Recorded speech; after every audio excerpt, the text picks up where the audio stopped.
The nicest person in the room is often the most disconnected. We tend to see agreeableness and a constant willingness to help as signs of a warm, open heart. But sometimes that unrelenting pleasantness is not an invitation for connection. It is a shield.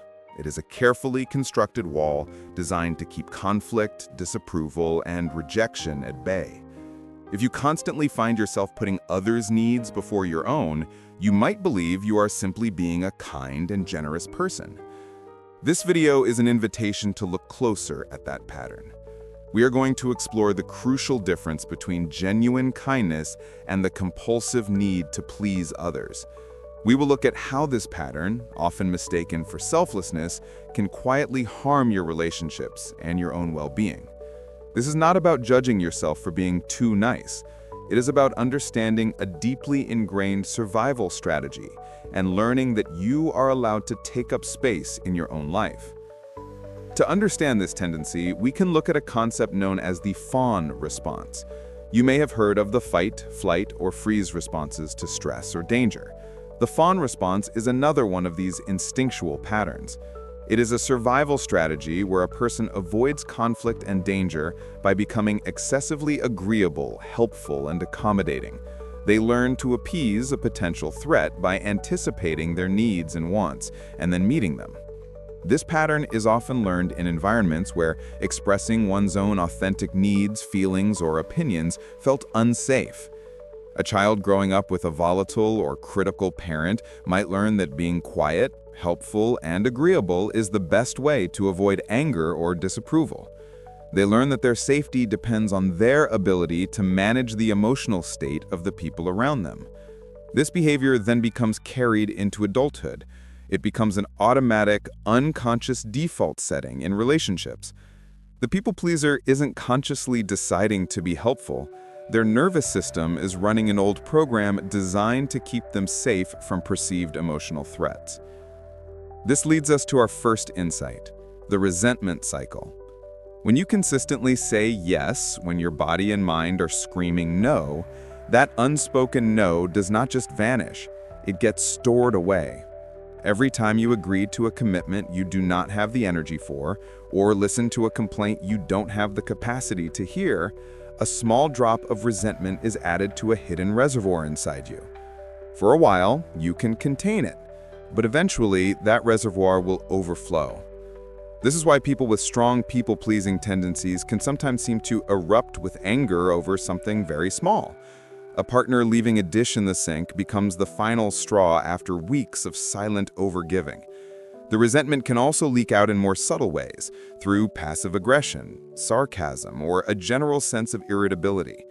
You might find yourself complaining about the very people you're trying so hard to please. This is the paradox of people-pleasing. In an effort to avoid conflict, you end up creating the conditions for a different, more confusing kind of conflict, one fueled by unspoken anger. This highlights the critical difference between genuine kindness and people-pleasing. Kindness is a choice. It comes from a place of security and abundance. When you act from kindness, you are giving your time or energy freely, without an expectation of anything in return. You are grounded in your own sense of self-worth, and your actions are aligned with your values. A genuinely kind act leaves both the giver and the receiver feeling good. People-pleasing, on the other hand, is a compulsion. It is driven by a deep-seated fear of rejection, abandonment, or conflict. It is a transaction. You are giving your energy in the hopes of receiving safety, approval, or validation in return.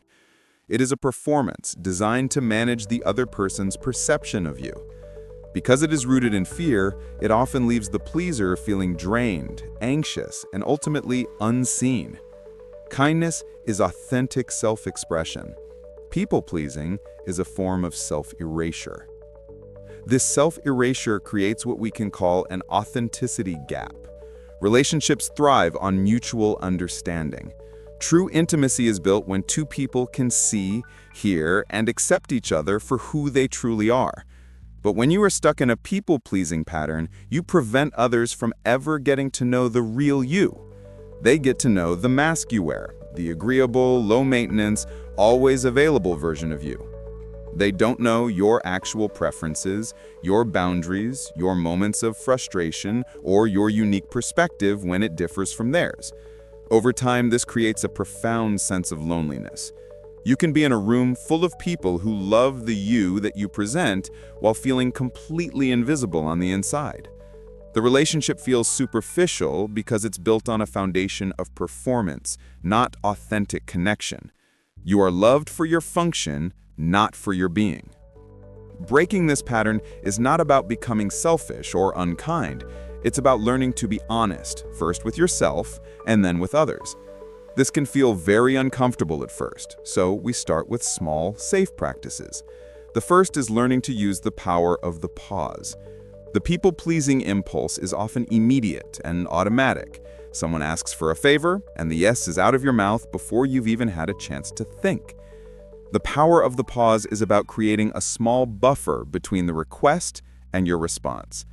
Instead of an immediate yes, you can practice saying something neutral like, "Let me check my schedule and get back to you," or "I need to think about that for a minute."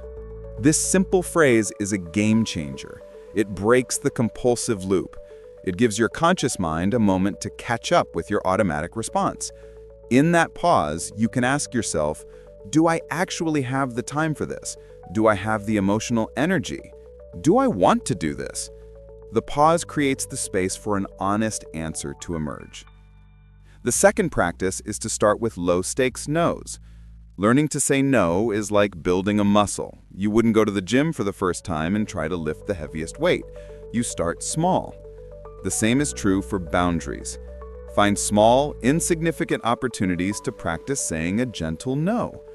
Maybe a coworker asks you to watch a movie you have no interest in. Instead of agreeing, you could say, "That's not really my kind of film, but I'd love to do something else with you soon."